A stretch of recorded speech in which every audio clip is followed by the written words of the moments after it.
ನಮಸ್ಕಾರ ವೀಕ್ಷಕರೇ, ನಾನು ನಿಮ್ಮ ರಾಘವೇಂದ್ರ ಹೆಗ್ಡೆ ಹಿಲ್ಲೂರು. ನಮ್ಮ ಚಾನಲ್ಗೆ ತಮ್ಮೆಲ್ಲರಿಗೂ ಹೃತ್ಪೂರ್ವಕ ಸ್ವಾಗತ.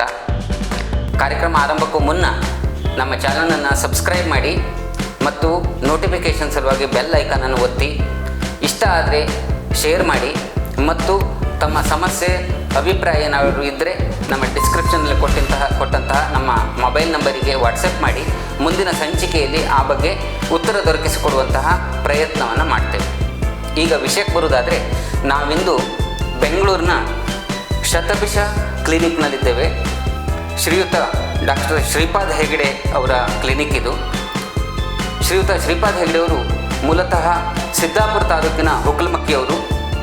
ಅವರು ಸರ್ಕಾರಿ ಹೋಮಿಯೋಪತಿ ವೈದ್ಯಕೀಯ ಮಹಾವಿದ್ಯಾಲಯದಲ್ಲಿ 36 ವರ್ಷಗಳ ಕಾಲ ಸೇವೆ ಸಲ್ಲಿಸಿದ್ದಾರೆ ಮತ್ತು ಹೋಮಿಯೋಪತಿ ಪ್ರಾಕ್ಟೀಸ್ ಮಾಡ್ತಾ ಇದ್ದಾರೆ. ಶ್ರೀಯುತರೇ, ನಿಮಗೆ ಹೃತ್ಪೂರ್ವಕ ಸ್ವಾಗತ. ನಮಸ್ಕಾರ. ನಾವು ಅವ್ರ ಬಳಿ ಇಂದು ಪ್ರಮುಖವಾಗಿ ಕೇಳುವುದು, ಸರ್, ಇಂದಿನ ದಿನದಲ್ಲಿ ಇತ್ತೀಚಿನ ದಿನಗಳಲ್ಲಿ ಇವನ್ನ ಹಳ್ಳಿಯಲ್ಲೂ ಸಹಿತ ಕ್ಯಾನ್ಸರ್ ರೋಗ ಕಾಣಿಸ್ಕೊಳ್ತಾ ಇದೆ. ಇದಕ್ಕೆ ತಮ್ಮ ಅಭಿಪ್ರಾಯದಲ್ಲಿ, ತಮ್ಮ ಈ ಒಂದು ಇಷ್ಟು ಸುದೀರ್ಘ ಅನುಭವದಲ್ಲಿ ತಮ್ಮ ಅಭಿಪ್ರಾಯ, ಅದಕ್ಕೆ ಕಾರಣ ಏನು ಅಂತ ಹೇಳಲಿಕ್ಕೆ ಇಷ್ಟಪಡ್ತಿರ್ತಾವೆ? ನೋಡಿ ರಾಘವೇಂದ್ರ ಅವರೇ, ಇವತ್ತಿನ ದಿನದಲ್ಲಿ ಇದು ಒಂದು ಒಳ್ಳೆಯ ಪ್ರಸ್ತುತವಾದಂತಹ ಪ್ರಶ್ನೆ. ಹಳ್ಳಿಗಳಲ್ಲಿ, ಯಾಕೆಂದರೆ ನಾವೆಲ್ಲ ಹಳ್ಳಿಯಲ್ಲಿ ಹುಟ್ಟಿ ಬೆಳೆದು ಬಂದವರು, ನಾವು ಚಿಕ್ಕವರಿರುವಾಗ ಇಷ್ಟೊಂದು ರೋಗ ರುಜಿನಗಳನ್ನು ಹಳ್ಳಿಯ ಜನರಲ್ಲಿ ನಾವು ಕಾಣ್ತಾ ಇರಲಿಲ್ಲ. ಆದರೆ ಇಂದಿನ ದಿವಸದಲ್ಲಿ ಹಳ್ಳಿಗಳಲ್ಲಿ ಯಾವ್ಯಾವ ಮಾರಕ ರೋಗಗಳು ಕಾಣಿಸ್ತಾ ಇದೆ ಅನ್ನೋದು ನಮಗೆ ಆಶ್ಚರ್ಯ ಆಗ್ತಾ ಇದೆ. ನನ್ನ ಈ ಸುದೀರ್ಘವಾದಂಥ ಒಂದು 35-40 ವರ್ಷಗಳ ಪ್ರಾಕ್ಟೀಸ್ನಲ್ಲಿ ನಾನು ನೋಡ್ತಾ ಇದ್ದೀನಿ, ಹಳ್ಳಿಗಳಲ್ಲೆಲ್ಲ ಕ್ಯಾನ್ಸರು ಆವಾಗ ಭಾಳ ಅಪರೂಪವಾಗಿ ಯಾರಿಗೋ ಒಬ್ಬರಿಗೆ ಕ್ಯಾನ್ಸರ್ ಬಂದಿತ್ತಂತೆ ಅಂತ ಕೇಳ್ತೀವಿ. ಆದರೆ ಇವತ್ತಿನ ದಿವಸದಲ್ಲಿ ಹಳ್ಳಿಗಳಲ್ಲಿ ಹೆಚ್ಚಿನ ಮನೆಗಳಲ್ಲಿ ಈ ನಡುವೆ ಕ್ಯಾನ್ಸರ್ ರೋಗದಿಂದ ಬಳಲ್ತಾ ಇರೋರು ಅಥವಾ ಕ್ಯಾನ್ಸರ್ ರೋಗದಿಂದ ಸಾಯುವವರು ಅಥವಾ ಕ್ಯಾನ್ಸರ್ ರೋಗಕ್ಕೆ ತುತ್ತಾದವರ ಸುದ್ದಿಯನ್ನು ಆಗಾಗ ಕೇಳ್ತಾ ಇರ್ತೇವೆ. ಈಗ ನಾನೊಬ್ಬ ಹೋಮಿಯೋಪತಿಕ್ ಡಾಕ್ಟ್ರು, ಕ್ಯಾನ್ಸರ್ ಸ್ಪೆಷಲಿಸ್ಟ್ ಅಲ್ಲ. ಆದರೂ ಸಹ ಎಷ್ಟೊಂದು ರೋಗಿಗಳು ನಮ್ಮ ಹತ್ರ ಬರ್ತಾರೆ. ಹಾಗಿದ್ರೆ ಕಾರಣ ಏನಿರ್ಬೋದು? ಈ ಹಳ್ಳಿಗಳಲ್ಲಿ ಈ ನಡುವೆ ಈ ಕ್ಯಾನ್ಸರ್ ಯಾಕೆ ಹೆಚ್ಚಾಗಿದೆ ಅನ್ನೋದು ಪ್ರಸ್ತುತವಾದಂಥ ಪ್ರಶ್ನೆ. ನೋಡಿ, ಹಳ್ಳಿಗಳ ಜನಜೀವನದ ಕ್ರಮ ಮೊದಲಿಗೂ ಈಗ ತುಂಬ ವ್ಯತ್ಯಾಸ ಆಗಿದೆ. ನಮ್ಮ ಆಹಾರ ಇರ್ಬೋದು, ಹಳ್ಳಿಯಲ್ಲಿ ಈಗ ಜನಗಳು ಉಪಯೋಗಿಸುವಂಥದ್ದು, ಅಥವಾ ಉಪಯೋಗಿಸುವಂಥ ದವಸ ಧಾನ್ಯಗಳಿರ್ಬೋದು, ಅಥವಾ ಉಪಯೋಗಿಸುವಂಥ ತರಕಾರಿಗಳಿರ್ಬೋದು, ಉಪಯೋಗಿಸುವಂತಹ ನೀರಿರ್ಬೋದು, ಇವೆಲ್ಲದರಲ್ಲೂ ತುಂಬ ವ್ಯತ್ಯಾಸಗಳಾಗಿದೆ. ನೋಡಿ, ಯಾವುದೇ ಒಂದು ರೋಗ ಮನುಷ್ಯನಿಗೆ ಬರಬೇಕಿದ್ರೆ, ನಾನು ಹೇಳೋದಾದರೆ, ಎಲ್ಲ ವೇದಿಕೆಯಲ್ಲೂ ನಾನು ಹೇಳೋದನ್ನೇ, ಪಂಚಭೂತಗಳನ್ನು ನಾವು ಸರಿಯಾಗಿ ಸಂರಕ್ಷಿಸಿಕೊಳ್ಳದೆ ಹೋದರೆ ರೋಗಗಳು ಬರೋದಕ್ಕೆ ಅವಕಾಶ ಆಗುತ್ತೆ. ಈ ಪಂಚಭೂತಗಳು ಅಂದರೆ ಏನು? ವಾಯು, ಆಹಾರ, ನೀರು, ಮಣ್ಣು ಹಾಗೂ ನಮ್ಮ ಏನು ಶಕ್ತಿಗಳನ್ನು ನಾವು ಉಪಯೋಗಿಸ್ಕೊಳ್ಳುವಂಥದ್ದು, ಸೌರಶಕ್ತಿ ಇರ್ಬೋದು ಅಥವಾ ಬೇರೆ ಅಂತ, ಈ ರೀತಿಯಾದಂಥ ಶಕ್ತಿಗಳನ್ನು ಉಪಯೋಗಿಸಿ ನ್ಯಾಯವಾಗಿ ಹಳ್ಳಿಗಳಲ್ಲಿ ಸಿಗುವಂಥ ಆಹಾರ ಪದಾರ್ಥಗಳನ್ನು ಉಪಯೋಗಿಸುವ ಜನಸಂಖ್ಯೆ ಇವತ್ತು ಕಡಿಮೆ ಆಗೋಗ್ಬಿಟ್ಟಿದೆ. ಈ ಸಾವಯವ ಕೃಷಿಯನ್ನು ಮಾಡುವಂತಹ ಒಂದು, ನಾನು ಹೇಳೋದಾದರೆ, ಅಭಿಪ್ರಾಯವೋ ಅಥವಾ ಅವರ ಮಾನಸಿಕ ಸ್ಥಿತಿಯೋ ತುಂಬ ಕ್ಷೀಣಿಸಿ ಹೋಗ್ತಾ ಇದೆ. ಕ್ಷಣಿಕವಾಗಿ ಸಿಗುವಂಥ ಲಾಭವನ್ನು ಅಪೇಕ್ಷೆ ಪಟ್ಟು ಹಳ್ಳಿಗಳಲ್ಲಿ ಸಹಿತ ಜನಗಳು ಇವತ್ತು ಮೋಸ ಹೋಗ್ತಾ ಇದ್ದಾರೆ. ಅದು ಅವರಿಗೆ ಗೊತ್ತಿಲ್ಲದೇನೆ ಅವರ ಆರೋಗ್ಯದ ಮೇಲೆ ಪರಿಣಾಮ ಬೀರ್ತಾ ಇದೆ. ಉದಾಹರಣೆಗೆ ಒಂದು ಸಿಂಪಲ್ ಹೇಳ್ತೀನಿ ರಾಘವೇಂದ್ರ ಅವರೇ, ನೀವು ಕೇಳಿಸ್ಕೊಳ್ಳಿ. ಈ ಪ್ಲ್ಯಾಸ್ಟಿಕ್ಕು, ನನ್ನದಕ್ಕೆ ತುಂಬ ವಿರೋಧ ಇದೆ. ಪ್ಲ್ಯಾಸ್ಟಿಕ್ಕು ಎಷ್ಟರ ಮಟ್ಟಿಗೆ ಇವತ್ತು ಉಪಯೋಗ ಆಗ್ತಾ ಇದೆ ಅಂತಂದರೆ, ಪ್ರತಿಯೊಂದಕ್ಕೂ ಪ್ಲ್ಯಾಸ್ಟಿಕ್ಕೇ ಜೀವ, ಅದೇ ಉಸಿರು. ನೋಡಿ, ನಿನ್ನೆ ದಿನ ವಿಶ್ವ ಪರಿಸರ ದಿನಾಚರಣೆಯನ್ನು ಆಚರಿಸಿದರು. ವಿಶ್ವ ಪರಿಸರ ದಿನಾಚರಣೆಯನ್ನು ಆಚರಿಸ್ತಾರೆ, ಆದರೆ ಆಚರಿಸುವಾಗ ಉಪಯೋಗಿಸೋದು plastic glass, plastic bottle, plastic drum, plastic plate, ಪ್ಲ್ಯಾಸ್ಟಿಕ್ಕಿಂದ ಎಲ್ಲದು. ಗಿಡ ತಯಾರಾಗಿದ್ದು ಸಹಿತ ಪ್ಲಾಸ್ಟಿಕ್, ಸರ್ವವೂ ಪ್ಲಾಸ್ಟಿಕ್ ಮಯ ಆದರೆ ಮುಂದೇನಾಗುತ್ತೆ? ಈಗ ಇವತ್ತಿನ ದಿನ ನೀವು ಹೇಳಿದ್ರಲ್ಲ, ಹಳ್ಳಿಯಲ್ಲಿ ಕ್ಯಾನ್ಸರ್ ಜಾಸ್ತಿ ಕಾಣಿಸ್ತಾ ಇದೆ ಅಂತ. ಕಾರಣ, ಈಗ ಒಂದು 25-30 ವರ್ಷಗಳಿಂದ ಅವರ ಜೀವನ ಕ್ರಮ ಹಾಗೆ ನಡೆದುಕೊಂಡು ಬಂದಿದ್ದು ಇವತ್ತು ಕ್ಯಾನ್ಸರ್ ರೋಗ ಕಾಣಿಸ್ಕೊಳ್ಳಿಕ್ಕೆ ಕಾರಣ ಆಗಿದೆ. ಇವತ್ತು ನಿನ್ನೆದಲ್ಲ. ನಾವು ಯಾವತ್ತೂ ನಾಳಿನ ಬಗ್ಗೆ ಯೋಚನೆ ಮಾಡಿ ಇವತ್ತು ಜೀವಿಸಬೇಕು, ಅದರದ್ದು ಆಗ್ತಾ ಇಲ್ಲ. ನಾವು ಇವತ್ತಿಂದಷ್ಟೇ ಉಪಯೋಗ. ಈಗ ನೋಡಿ, ಹಳ್ಳಿಯಲ್ಲಿ ಉದಾಹರಣೆ ಹೇಳಿದಾದರೆ, ಈಗ ಒಂದು ಮಳೆಗಾಲದ ಸೀಸನ್ನು. ಈ ಮಳೆಗಾಲದ ಸೀಸನ್ನಲ್ಲಿ ತೋಟದ ಕೆಲಸಗಳಿಗೆ ಮೊದಲೆಲ್ಲ ನನಗೆ ಗೊತ್ತಿದ್ದ ಹಾಗೆ ಕತ್ತದ್ದು, ಅಂದರೆ ತೆಂಗಿನ ನಾರಿಂದ ಉಪಯೋಗಿಸಿದಂಥ ದಾರ ಉಪಯೋಗಿಸ್ತಾ ಇದ್ದರು, ಹಗ್ಗಗಳನ್ನು ಉಪಯೋಗಿಸ್ತಾ ಇದ್ದರು. ಅಥವಾ ಅಲ್ಲೇ ಸಿಗುವಂಥ ಬೈನೆ ಮರದವನ್ನು ಕಡಿದ್ಬಿಟ್ಟು ಅದರೊಳಗೆ ಹಗ್ಗ ಮಾಡೋದು, ಅಥವಾ ಅದೂ ಇಲ್ಲ ಅಂತಂದರೆ ಸೆಣಬು. ಇವೆಲ್ಲ ಮಣ್ಣಲ್ಲಿ ಮಣ್ಣಾಗಿ ಗೊಬ್ಬರ ಆಗಿ ಹೋಗುವಂಥ ವಸ್ತುಗಳು. ಆದರೆ ಇವತ್ತಿನ ದಿವಸ ಅವನ್ನೆಲ್ಲ ಪ್ಲ್ಯಾಸ್ಟಿಕ್ ದಾರಗಳು ಒಕ್ಕರಿಸ್ಕೊಂಡ್ಬಿಟ್ಟಿದೆ. ಎಲ್ಲದಕ್ಕೂ ಪ್ಲಾಸ್ಟಿಕ್. ನೋಡಿ ಬೇಕಾದರೆ ಅವರು ಅಡಿಕೆ ಮರಕ್ಕೆ ಇವನ್ನು ಎಲೆ ಬಳ್ಳಿಗೆ ಅಥವಾ ಮೆಣಸಿನಕಾಳು ಬಳ್ಳಿಗೆ ಸುತ್ತೋದು ಪ್ಲಾಸ್ಟಿಕ್ ದಾರ, ಕೊನೆಗೆ ಮೇಲೆ ಅವರು ಕಟ್ಟುವಂಥದ್ದು ಏನಾದರೂ ಇದ್ದು ಅದು ಪ್ಲಾಸ್ಟಿಕ್ ದಾರ. ಅದು ಬೇಡ ಹೋಗಲಿ, ಮನೆಯಲ್ಲಿ ಬೇಲಿಗೆ ಕಟ್ಟೋದು ಸಹಿತ ಪ್ಲಾಸ್ಟಿಕ್ ದಾರ. ಈ ಪ್ಲಾಸ್ಟಿಕ್ ದಾರವನ್ನು ಕಟ್ ಮಾಡಿ ಒಗೆದ ಮೇಲೆ ಏನಾಗ್ತದೆ, ಅದು ಗೊಬ್ಬರ ಆಗೋದಿಲ್ಲ, ಮಣ್ಣಿಗೆ ಮಣ್ಣು ಆಗೋದೇ ಇಲ್ಲ, ಕರಗೋದೇ ಇಲ್ಲ. ಶತಮಾನಗಳು ಬೇಕು. ಮೊದಲು ಆಗಿರಲಿಲ್ಲ. ಒಂದು ಸೀಸನ್ ಮುಗೀತು ಅಂದರೆ ಮುಂದಿನ ಸೀಸನ್ ಒಳಗಡೆ ಅದು ಯಾವುದು ಎಂಥದ್ದು ಕಾಣಿಸ್ತಾನೇ ಇರಲಿಲ್ಲ ಭೂಮಿಲಿ, ಎಲ್ಲ ಮಣ್ಣಿಗೆ ಮಣ್ಣಾಗಿ ಗೊಬ್ಬರ ಆಗಿ ಹೋಗ್ತಾ ಇತ್ತು. ಆದರೆ ಇವತ್ತು ಆಗಿಲ್ಲ.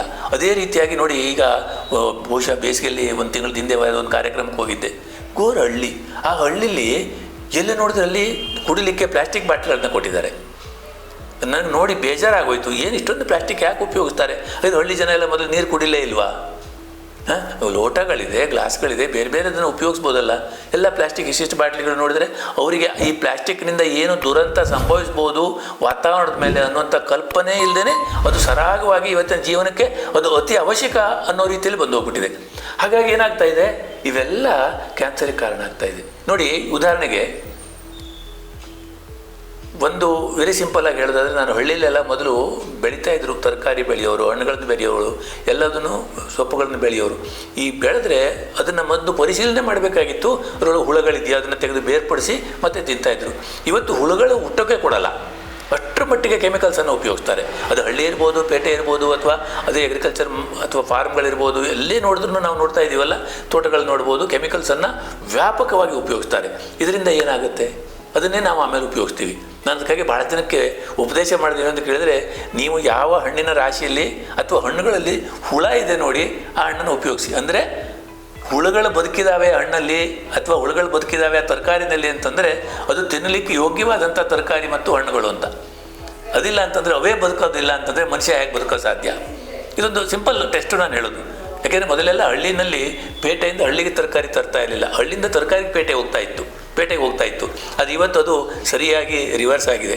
ಯಾಕೆಂದರೆ ನಾನು ನೋಡ್ತೀನಲ್ಲ, ಒಂದು ಸಣ್ಣ ಕಾರ್ಯಕ್ರಮಗಳಾದರೂ ಸಹಿತ ಅಲ್ಲಿ ತರ್ತೀನಿ. ಯಾಕೆಂದರೆ ಅಲ್ಲಿ ಬೆಳೆಯೋರ ಸಂಖ್ಯೆ ಕಡಿಮೆಯೋ ಅಥವಾ ಬೆಳೆಯುವ ಮಾನಸಿಕ ಸ್ಥಿತಿ ಕಡಿಮೆಯೋ ಗೊತ್ತಿಲ್ಲ.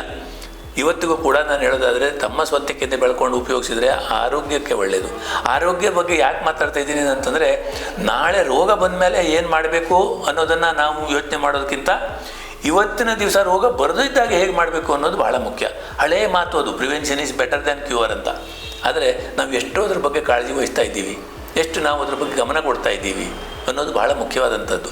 ಹಾಗಾಗಿ ಈ ಕ್ಯಾನ್ಸರ್ ಇವತ್ತು ನಮಗೆ ವ್ಯಾಪಕವಾಗಿ ಕಾಣಿಸಲಿಕ್ಕೆ, ಈಗ ನಾನೊಬ್ಬ ಕ್ಯಾನ್ಸರ್ ಸ್ಪೆಷಲಿಸ್ಟ್ ಅಲ್ಲದೇ ಹೋದರೂ ನಾವು ಪ್ರತಿ ದಿವಸ ಕ್ಯಾನ್ಸರ್ ರೋಗಿಗಳನ್ನು ನೋಡೋದಕ್ಕೆ ಕಾರಣ ಈ ರೀತಿಯಾದಂಥ ನಮ್ಮ ಆಹಾರ ಮತ್ತು ನಾವು ಸೇವಿಸುವಂಥ ಪದಾರ್ಥಗಳು, ನಾವು ಸೇವಿಸುವಂಥ ಬೇರೆ ಬೇರೆ ವಸ್ತುಗಳೆಲ್ಲವೂ ಇವಕ್ಕೆ ಕಾರಣ ಆಗ್ತಾ ಇದೆ ಅನ್ನೋದು ಬಹಳ ಮುಖ್ಯವಾದಂಥ ವಿಷಯ. ಹಾಗೆ ನೀವು ಕೇಳ್ತಾ ಇದ್ರಿ ಮುಂದುವರೆದು, ನಿಮ್ಮ ಹತ್ರ ಟ್ರೀಟ್ಮೆಂಟಿಗೆ ಬರ್ತಾ ಇದ್ದಾರಾ ಅಂತೇಳಿ ಕ್ಯಾನ್ಸರ್ ಪೇಷಂಟನ್ನು ನೀವು ಟ್ರೀಟ್ ಮಾಡ್ತಾ ಇದ್ದೀರಾ? ಅಂದರೆ ಹೋಮಿಯೋಪತಿಯಲ್ಲಿ ಕ್ಯಾನ್ಸರ್ ಪೇಷಂಟ್ಗಳಿಗೆ ಟ್ರೀಟ್ಮೆಂಟ್ವಾಗಿ ಅಥವಾ ಅನುಕೂಲ ಆಗುವಂಥ, ಈಗ ನೋಡಿ, ಕ್ಯಾನ್ಸರ್ ಅಂದರೆ ಕ್ಯಾನ್ಸಲ್ ಅನ್ನುವಂಥ ಭಾವನೆ ಇದೆ. ಕ್ಯಾನ್ಸರ್ ಬಂತು ಅಂತಂದರೆ ಅದಕ್ಕೆ ಸರಿಯಾದ ಚಿಕಿತ್ಸೆ ಇಲ್ಲ ಆಪ್ರೇಷನ್ ಮಾಡಬೇಕು, ಆಮೇಲೆ ಕೆಮೊಥೆರಪಿ ಕೊಡಬೇಕು, ಇಲ್ಲ ರೇಡಿಯೇಷನ್ ಕೊಡಬೇಕು, ಈ ರೀತಿಯಂಥ ವ್ಯಾಪಕವಾದಂಥ ಅಭಿಪ್ರಾಯಗಳಿದೆ. ನಾನು ಹೇಳೋದಾದರೆ, ಯಾವುದೇ ಕಾಯಿಲೆ ಅಥವಾ ಯಾವುದೇ ಭಾಗಕ್ಕೆ ಕ್ಯಾನ್ಸರ್ ಆಗಿದ್ದಿದ್ರೂ ಸಹ ಅದಕ್ಕೆ ಔಷಧಿಗಳಿದೆ. ನಾನು ಯಾವುದೇ ವೈದ್ಯ ಪದ್ಧತಿಯಲ್ಲಿ ಔಷಧಿಗಳಿಲ್ಲ ಅಂತ ಹೇಳೋದಿಲ್ಲ. ಅಲೋಪತಿಯಲ್ಲೂ ಸಹಿತ ಸಾಕಷ್ಟು ಸಂಶೋಧನೆಗಳು ನಡೆದಿದೆ. ಈಗ ಒಳ್ಳೊಳ್ಳೆ ಔಷಧಿಗಳು ಸಿಗ್ತಾ ಇದೆ. ಅದೇ ರೀತಿಯಲ್ಲಿ ಆದರೂ ಸಹಿತ ಇವತ್ತಿನ ದಿನ ರೋಗಿಗಳು ಈ ಒಂದು ಕೆಮೊಥೆರಪಿಯೋ ಅಥವಾ ಸರ್ಜರಿನೋ ಅಥವಾ ಬೇರೆ ರೇಡಿಯೇಷನೋ ಅದರ ಹೊರತಾಗಿ ಅಥವಾ ಅದರ ಜೊತೆಯಲ್ಲಿ ನಮಗೆ ಇನ್ನೊಂದು ಏನಾದರೂ ಔಷಧಿ ಸಿಗಬಹುದೇ, ಅಂದರೆ ಅದರ ಮಾರಕವಾದಂಥ ಸೈಡ್ ಇಫೆಕ್ಟ್ಗಳು ಇಲ್ಲದೇ ಇರುವಂಥದ್ದು ಏನಾದರೂ ಸಿಗ್ಬೋದೇ ಅನ್ನೋ ದೃಷ್ಟಿಯಲ್ಲಿ ಜನ ಹುಡುಕ್ತಾ ಇದ್ದಾರೆ. ಹುಡುಕುವಾಗ ಅವ್ರುಗಳಿಗೆ ಕಾಣ್ತಾ ಇರೋದು ಆಶಾದಾಯಕವಾಗಿ ಈ ಒಂದು ವೈದ್ಯ ಪದ್ಧತಿಯಲ್ಲೂ ಕೂಡ ನಮ್ಗೆ ಅನುಕೂಲ ಆಗ್ಬೋದು ಅನ್ನೋದು ಹೋಮಿಯೋಪತಿ ಚಿಕಿತ್ಸೆ. ಹಾಗಾಗಿ ಅವರು ನಮ್ಮ ಕಡೆಗೆ ಮುಖ ಎತ್ತಿ ನೋಡುವಂಥ ಒಂದು ಸಂದರ್ಭ ಇವಾಗ ಸೃಷ್ಟಿಯಾಗಿದೆ. ಹಾಗಿದ್ರೆ ಏನು ನಾವು ಅನುಕೂಲ ಮಾಡಿಕೊಡ್ಬೋದು ಅಥವಾ ಇದರೊಳಗೆ ಸಾಧ್ಯತೆಗಳಿದೆ? ಯಾಕೆ ನಾನು ಭಾಳ ಸರಿ ಹೇಳ್ತಿರ್ತೀನಿ, ಪ್ರತಿಯೊಂದು ಸಿಸ್ಟಮಿಗೂ each system has got its own scope and limitation ಅಂತ. ಎಲ್ಲ ಸಿಸ್ಟಮ್ಗೂ ಅದರದ್ದೇ ಆದಂಥ ಬಾಧ್ಯತೆಗಳಿದೆ, ಅದರದ್ದೇ ಆದಂತಹ ನಿಯಮಗಳಿದೆ, ಅದರದ್ದೇ ಆದಂತಹ ನಾನು ಹೇಳಿದ್ರೆ ಪರಿಮಿತಿ ಇದೆ. ಎಲ್ಲದೂ ಎಲ್ಲರ ಹತ್ರ ಆಗುತ್ತೆ ಅನ್ನೋದು ಒಂದು ಭ್ರಮೆ. ಅಥವಾ ಕೆಲವರೊಂದು ಪ್ರಶ್ನೆ ಕೇಳ್ತಾರೆ, ಈಗ ನೀವು ರಾಘವೇಂದ್ರ ಅವ್ರು ಕೇಳಿದಾಗೇ ಅಲ್ಲ ಹೋಮಿಯೋಪತಿಲಿ ಕ್ಯಾನ್ಸರು ಕ್ಯೂರ್ ಆಗುತ್ತಾ? ಬಹುಶಃ ಈ ಪ್ರಶ್ನೆಗೆ ಅರ್ಥ ಬರಲಿಕ್ಕಿಲ್ಲ. ಯಾಕೆಂದರೆ ಕ್ಯೂರ್ ಅನ್ನೋ ಡೆಫಿನೇಷನ್ ಕ್ಯಾನ್ಸರ್ಗೆ ಇವತ್ತಿನವರೆಗೂ ಯಾರತ್ತೂ ಹೇಳೋದಕ್ಕೆ ಆಗಲಿಲ್ಲ. ಹಾಗಾಗಿ ಅದೊಂದು ವಿಚಿತ್ರವಾದಂಥ ರೋಗ. ಹೇಗೆ ಶುರುವಾಗುತ್ತೆ, ಹೇಗೆ ಗೊತ್ತಾಗುತ್ತೆ, ಹೆಚ್ಚಿನ ಸಾರಿ ಗೊತ್ತಾಗುವಾಗ ಅದು 3ನೇ ಅಥವಾ 4ನೇ ಹಂತ ತಲುಪೋಗ್ಬಿಟ್ಟಿರುತ್ತೆ. ಈಗ ಹಿಂದಿನ ವಾರನೇ ಅದೊಂದು ಲೇಡಿ ಪಾಪ ಹಳ್ಳಿಯಿಂದ ಬಂದು ಅವ್ರಿಗೆ ಗೊತ್ತಿಲ್ಲ ಅವರಿಗೆ ತನಗೆ ಕ್ಯಾನ್ಸರ್ ಇದೆ ಅಂತೇಳಿ.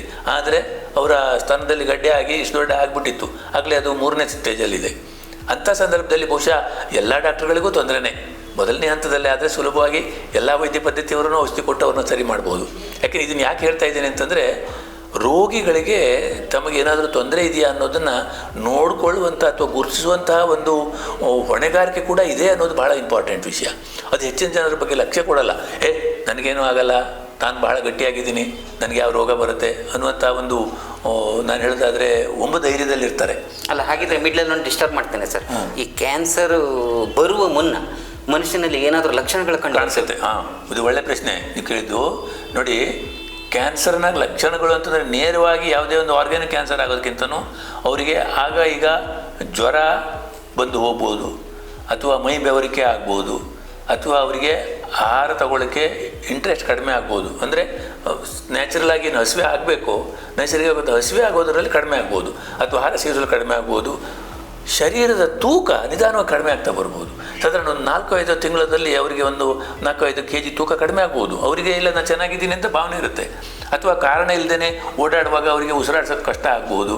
ಅಥವಾ ಶರೀರದಲ್ಲಿ ಯಾವುದೇ ಭಾಗದಲ್ಲಿ ಊತ ಅಥವಾ ಗಡ್ಡೆ ಕಾಣಿಸ್ಕೊಳ್ಬೋದು, ಸಣ್ಣ ಸಣ್ಣ ಗಂಟುಗಳು ಕಾಣಿಸ್ಕೋಬೋದು ಅಥವಾ ಗಡ್ಡೆ ಕಾಣಿಸ್ಕೋಬೋದು.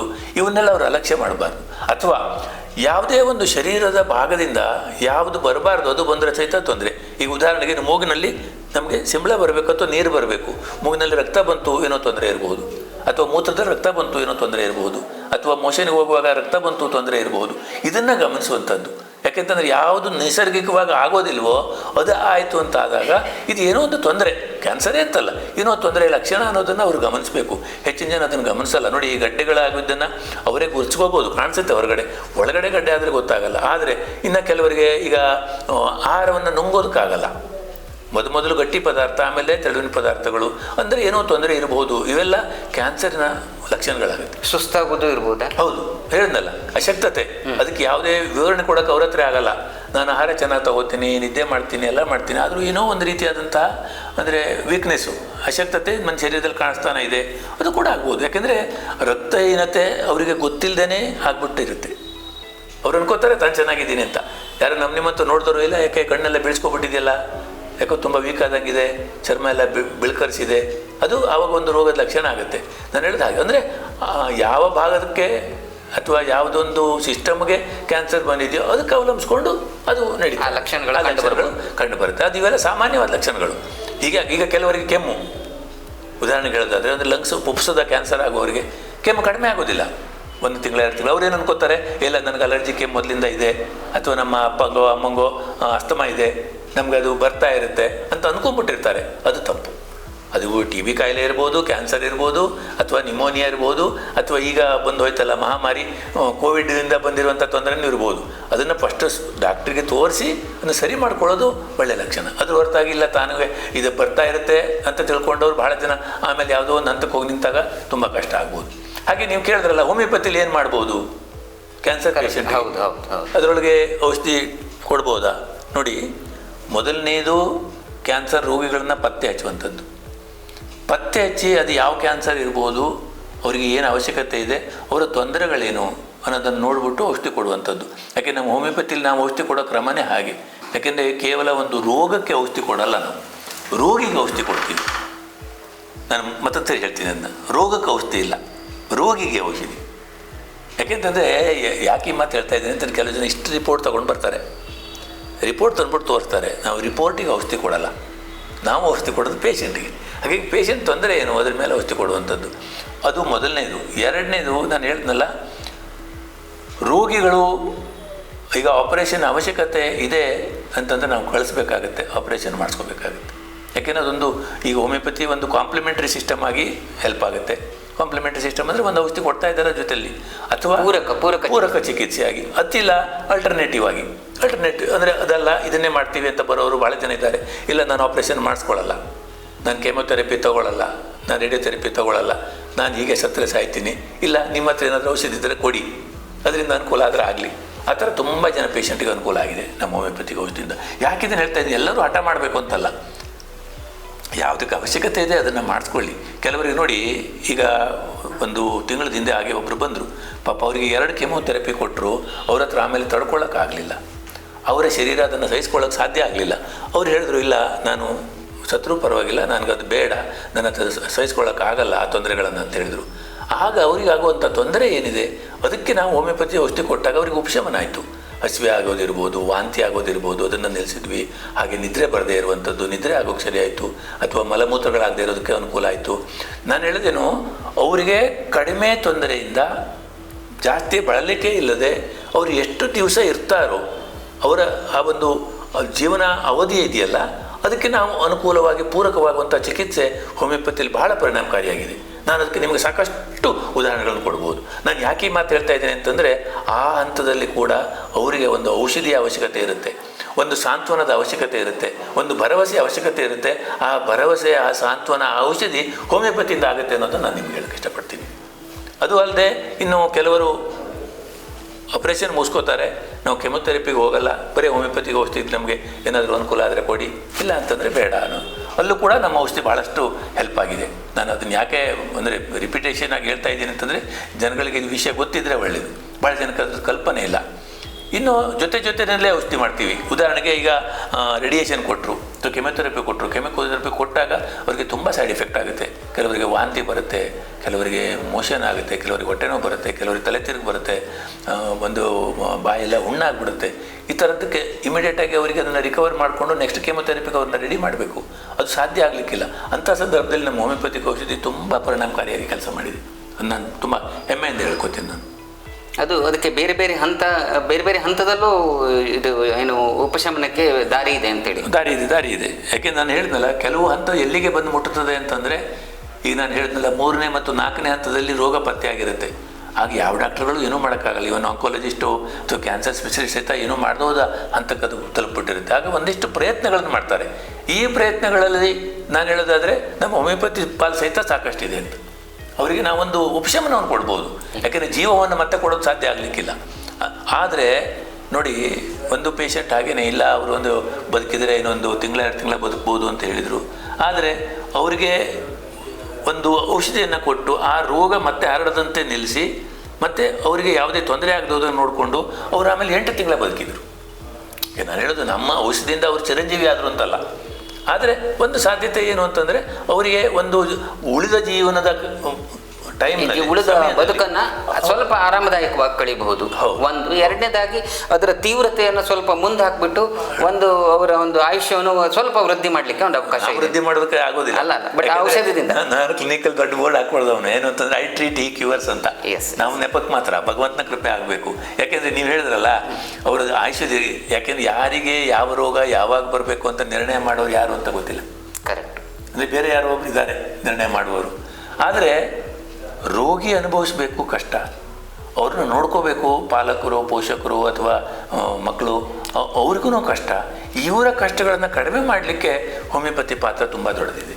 ನಾನು ಹೇಳ್ತಾ ಇರೋದು ಯಾಕೆಂತಂದರೆ ಲಾಸ್ಟ್ ಟರ್ಮಿನಲ್ ಸ್ಟೇಜಲ್ಲೆಲ್ಲ ತುಂಬ ಕಷ್ಟ, ಅದು ಅನುಭವಿಸಿದವ್ರಿಗೆ ಮಾತ್ರ ಗೊತ್ತಿದೆ. ಹಾಗಾಗಿ ನಾನು ಹೇಳೋದು, ಈಗ ಕ್ಯಾನ್ಸರ್ ರೋಗ ಬಂದಿರೋ ಮಕ್ಕಳು ಸಹಿತ ಅವ್ರ ಪಾಲಕರು ಅಥವಾ ತಂದೆ ತಾಯಿನೋ ಅಥವಾ ಸಂಬಂಧಿಕರನ್ನು ನೋಡ್ಕೊಳ್ಳೋ ಸಹಿತ ಕಷ್ಟದ ಸಿಚುವೇಶನ್. ಯಾಕೆಂದರೆ ಇವತ್ತಿನ ಜೀವನ ಕ್ರಮ ಆಗಿದೆ. ಹಾಗಾಗಿ ಇದೆಲ್ಲ ಸಂದರ್ಭಗಳಲ್ಲಿ ಒಂದು ಭರವಸೆಯಾಗಿ ನಿಲ್ಲುವಂಥದ್ದು ಹೋಮಿಯೋಪತಿ ಅಂತ ನಾನು ಹೇಳೋಕ್ಕೆ ಇಷ್ಟಪಡ್ತೀನಿ. ಮತ್ತು ಕೊನೆಯದಾಗಿ ತಾವೇ ಏನಾದರೂ ಒಂದು ವಿಷಯವನ್ನು ನಮ್ಮ ವೀಕ್ಷಕರಿಗೆ ಹೇಳಲಿಕ್ಕೆ ಇಷ್ಟಪಟ್ಟರೆ ತಾವು ಅದನ್ನು ಹೇಳ್ಬೋದು. ಓವರಾಲ್ ಇರ್ಬೋದು, ಹೋಮಿಯೋಪತಿ ಮೆಡಿಸಿನ್ ಬಗ್ಗೆ ಇರ್ಬೋದು, ಅಥವಾ ಕ್ಯಾನ್ಸರ್ ರಿಲೇಟೆಡ್ ಸಬ್ಜೆಕ್ಟ್ ಇರ್ಬೋದು, ತಾವು ಇಷ್ಟಪಟ್ಟರೆ. ಹಾಗಲ್ಲ, ಈಗ ನೋಡಿ, ಕ್ಯಾನ್ಸರ್ ಅಂತಲ್ಲ, ಎಲ್ಲ ರೋಗಗಳನ್ನು ನಮ್ಮ ಶುದ್ಧ ಭಾಷೆಯಲ್ಲಿ ಹೇಳೋದಾದರೆ, ರೋಗವನ್ನು ನಾವು ಸ್ವಾಗತ ಮಾಡ್ತೀವಂತೆ, ಆಹ್ವಾನ ಮಾಡಿ ತಗೊಳ್ಳೋದು. ಆ ಕಲ್ಪನೆ ಭಾಳ ಜನಕ್ಕೆ ಗೊತ್ತಿಲ್ಲ. ನೀವು ರೋಗಕ್ಕೆ ಬರಲಿಕ್ಕೆ ಅವಕಾಶ ಮಾಡಿಕೊಟ್ರೆ ಮಾತ್ರ ರೋಗ ನಿಮ್ಮನ್ನು ಆವರಿಸುತ್ತೆ. ಅದು ಮಾನಸಿಕವಾಗಿರ್ಬೋದು, ಶಾರೀರಿಕವಾಗಿರ್ಬೋದು, ಅಥವಾ ನಿಮ್ಮ ಆಹಾರ ಪದ್ಧತಿಯಿಂದ ಇರ್ಬೋದು, ನಿಮ್ಮ ಜೀವನ ಕ್ರಮದಿಂದ ಇರ್ಬೋದು, ನೀವು ಯೋಚನೆ ಮಾಡೋ ರೀತಿಯಿಂದ ಇರ್ಬೋದು, ನಿಮ್ಮ ದಿನನಿತ್ಯದ ಚಟುವಟಿಕೆಯಿಂದ ಇರ್ಬೋದು. ಇದೆಲ್ಲದರಲ್ಲೂ ಎಲ್ಲೋ ಒಂದು ಕಡೆಗೆ ನೀವು ಅದಕ್ಕೆ ಅವಕಾಶ ಕೊಟ್ಟಾಗ ಮಾತ್ರ ರೋಗ ಬರುತ್ತೆ. ಹಾಗಾಗಿ ನಾನು ಹೇಳೋದಾದರೆ ಇವತ್ತಿನ ದಿವಸದಲ್ಲಿ ಮಾನಸಿಕ ಒತ್ತಡ, ಹಣಕಾಸಿನ ತೊಂದರೆ, ಸಾಮಾಜಿಕ ಬದುಕಿನಲ್ಲಿ ಬದುಕುವ ರೀತಿ ಹಾಗೂ ಒಬ್ಬರಿಗೊಬ್ಬರಿಗೆ ತೋರಿಸುವಂಥ ಪ್ರೀತಿ ಅಥವಾ ಒಬ್ಬರನ್ನೊಬ್ಬರನ್ನ ಕೂಡಿಕೊಂಡು ಬಾಳುವಂಥ ರೀತಿ, ನೀತಿ, ಇದೆಲ್ಲ ತಪ್ಪಿ ಹೋಗ್ತಾ ಇರೋದ್ರಿಂದ ಬಹುಶಃ ರೋಗಗಳಿಗೂ ಸಹಿತ ಆ ಒಂದು ಸಂದರ್ಭದಲ್ಲಿ ಮನಸ್ಸಿಗೆ ಬಂದು ಆವರಿಸೋಕ್ಕೆ ಅನುಕೂಲ ಆಗ್ತಾಯಿದೆ. ಹಾಗಾಗಿ ಇವತ್ತಿನ ದಿವಸದಲ್ಲಿ ನಾನು ನೋಡ್ತೀನಲ್ಲ, ನಿಷ್ಪ್ರವಾದಂಥ ಪ್ರೀತಿಯನ್ನು ಹಂಚ್ಕೊಳ್ಳೋಕೆ ಸಹಿತ ಇವತ್ತು ಯಾರೂ ಜನ ಸಿಗಲ್ಲ. ಪ್ರಿಯ ವೀಕ್ಷಕರೇ, ಇವತ್ತಿನ ದಿನ ನಮಗೆ ಶಾರೀರಿಕ ಬಳಲಿಕ್ಕಿಂತ ಹೆಚ್ಚಿಗೆ ಮಾನಸಿಕ ಬಳಲಿಕೆ ಜಾಸ್ತಿ ಆಗಿದೆ. ಈ ಮಾನಸಿಕ ಬಳಲಿಕೆ ಕಡಿಮೆ ಆಗಬೇಕು ಅಂತಂದರೆ ಒಬ್ರಿಗೊಬ್ಬರಿಗೆ ಹಂಚ್ಕೋಬೇಕು. ಅದು ದುಃಖ ಇರ್ಬೋದು, ಸಂತೋಷ ಇರ್ಬೋದು, ಪ್ರೀತಿ ಇರ್ಬೋದು, ಅಥವಾ ಸಿಹಿ ಇರ್ಬೋದು, ಯಾವುದಿದ್ರೂ ಈ ಹಂಚಿ ತಿನ್ನುವಂಥದ್ದು, ಹಂಚಿಕೊಂಡು ಬಾಳುವಂಥದ್ರಿಂದಾಗಿ ಎಷ್ಟೋ ರೋಗಗಳನ್ನು ನಾವು ಕಡಿಮೆ ಮಾಡ್ಕೋಬೋದು. ನಮ್ಮ ಇಂಗ್ಲೀಷಲ್ಲಿ ಹೇಳ್ತಾರೆ, you vent out your problems ಅಂತ. ಅಂದರೆ ಯಾವುದೇ ಇದ್ದರೆ ಅದಕ್ಕೆ ನೀನು ಹೊರಗೆ ಹಾಕ್ಕೊಂಡು ನೀನು ಆರಾಮಾಗಿರುವಂಥದ್ದು ಕಲ್ತ್ಕೊ ಅಂತ. ಅದು ಇವತ್ತಿನ ದಿವಸದಲ್ಲಿ ಆಗ್ತಾಯಿಲ್ಲ. ಯಾಕೆಂತಂದರೆ ಆಗಲೇ ಒಬ್ಬರು ಯಾರೋ ಹೇಳುವಾಗ ಹೇಳ್ತಾಯಿದ್ರು, ಒಂದು ಮನುಷ್ಯ ಹಾಳಾಗಬೇಕು ಅಂದರೆ ಇವತ್ತು ಏನು ಮಾಡಬೇಕು ಹೇಳಿದ್ರೆ ಅವ್ನ ಕೈಯಲ್ಲಿ ಒಂದು ಮೊಬೈಲ್ ಕೊಟ್ಬಿಡಿ ಅಂತಂದರೆ ಅವನಿಗೆ ಯಾರೂ ಬೇಕಾಗಿಲ್ಲ. ಆ ಮೊಬೈಲೇ ಒಂದು ಸಂಗಾತಿ ಆಗಿಬಿಟ್ಟಿರುತ್ತೆ. ಅಷ್ಟರ ಮಟ್ಟಿಗೆ ಅದು ಚಟ ಆಗುವಷ್ಟರ ಮಟ್ಟಿಗೆ ಅದು ಹೋಗ್ತಾ ಇದೆ. ಅದು ಒಂದು ರೋಗವೇ ನಾನು ಹೇಳೋದಾದರೆ. ಯಾಕೆಂದರೆ ಯಾವುದಕ್ಕೆ ಒಂದು ಮನುಷ್ಯ ಬಾಧ್ಯಸ್ಥನಾಗ್ಬಿಟ್ಟು ಅದರಲ್ಲೇ ತಾನು ಇರ್ತೀನಿ ಅನ್ನುವಂಥ ಗುಣಕ್ಕೆ ಹೋಗಬಾರ್ದು. ಈಗ ಕ್ಯಾನ್ಸರ್ಗೆ ನಾನು ಹೇಳ್ತಾ ಇದ್ದೀನಲ್ಲ, ಇವತ್ತು ನಾವು ಕ್ಯಾನ್ಸರ್ ಕಾಣ್ತಾ ಇದ್ದೀವಿ ಅಂತಂದರೆ ಅದರ ಹುಟ್ಟು ಒಂದು 20-30 ವರ್ಷದಿಂದನೇ ಆಗಿರುತ್ತೆ. ಅದು ಆಹಾರ ಇರ್ಬೋದು, ಅವರ ಜೀವನ ಕ್ರಮ ಇರ್ಬೋದು, ಅಥವಾ ಸರಿಯಾಗಿ ಸಮಯಕ್ಕೆ ಸರಿಯಾಗಿ ವ್ಯಾಯಾಮ ಮಾಡದೇ ಇರ್ಬೋದು, ಅಥವಾ ಅವರ ಚಟುವಟಿಕೆಗಳಲ್ಲಿ ವ್ಯತ್ಯಾಸ ಆಗಿರುವಂಥದ್ದು, ಅಥವಾ ಇವನ್ ನಾನು ಹೇಳೋದಾದರೆ ಮಾನಸಿಕವಾದಂತಹ ಕಿರಿಕಿರಿಗಳು. ಇವತ್ತು ಯಾರು ನೋಡಿದರೂ ತನಗೆ ಟೆನ್ಷನ್ನು, ನಾನು ಸ್ಟ್ರೆಸ್ಸಲ್ಲಿದ್ದೀನಿ, ನನಗೆ ಎಂಥದ್ದು ಪ್ರಾಬ್ಲಮ್ಮು, ಅವರಿಗೆ ಗೊತ್ತಿಲ್ಲ ಎಂಥ ಪ್ರಾಬ್ಲಮ್ ಅಂತೇಳಿ. ಅದು ಇವನ್ನೆಲ್ಲ ಅವ್ರು ಕಟ್ಕೊಂಡು ತಗೊಂಡು ಹೋಗ್ತಾರೆ. ಅಂದರೆ ಒಂಥರ ರೈಲ್ವೆ ಬೋಗಿ ಅವ್ರ ಜೊತೆಯಲ್ಲಿ ಬಂದ ಹಾಗೆ ಎಲ್ಲವನ್ನು ಕಟ್ಕೊಂಡು ಹೋಗಿ ಆಗುವಂಥ ಕ್ರಿಯೆ ಇದೆಯಲ್ಲ, ಅದು ಮನುಷ್ಯನ ರೋಗಕ್ಕೆ ಕಾರಣ ಆಗುತ್ತೆ. ಹಾಗಾಗಿ ನಾನು ಹೇಳೋದಾದರೆ ರೋಗದಿಂದ ವಾಸಿಯಾಗಿರಬೇಕು, ಚೆನ್ನಾಗಿರಬೇಕು ಹೇಳುವಂಥ ಕ್ರಿಯೆ ನಡಿಬೇಕಿದ್ರೆ ನಾನು ಹೇಳೋದು ಒಂದೇ ಮಾತು, ಏನು ಅಂತಂದರೆ ಅವರು ಆರೋಗ್ಯವಾಗಿರಬೇಕು, ಸುಖವಾಗಿರಬೇಕು. ಇಷ್ಟೊತ್ತು ನಮ್ಮ ವೀಕ್ಷಕರಿಗೆ ಮಾಹಿತಿ ಕೊಟ್ಟದ್ದಕ್ಕಾಗಿ ಅನಂತ ಧನ್ಯವಾದ ಸರ್. ನಮಸ್ಕಾರ.